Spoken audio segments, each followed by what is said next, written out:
Dear wonderful human beings, this series usually is about future challenges, about technological, societal or economical challenges and trend phenomena.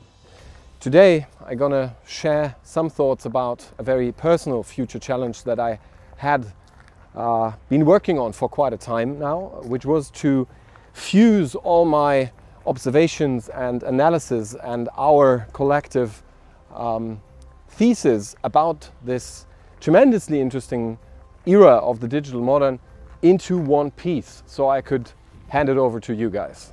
So you don't need me all the time to comment and rant about stuff. And in fall this year, it's going to happen. We're going to have a book that will come out. The title is going to be Your Choice.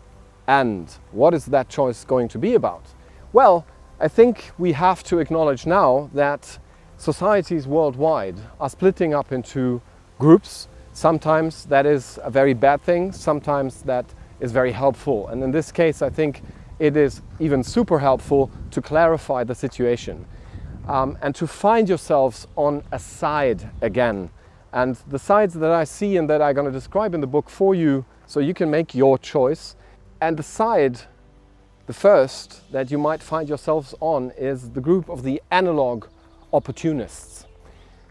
Primarily people who clinch to existing structures, to the known, and in the best case are interested in high maintenance, to keep and protect what is, with little changes to the future.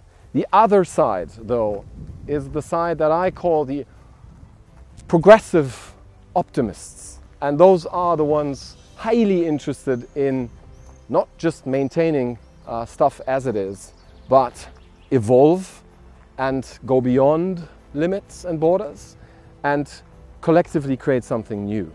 A systems change, I think, is at stake, and I would love to get into not only discussions about this, but also action on it. But first, take a look at the book.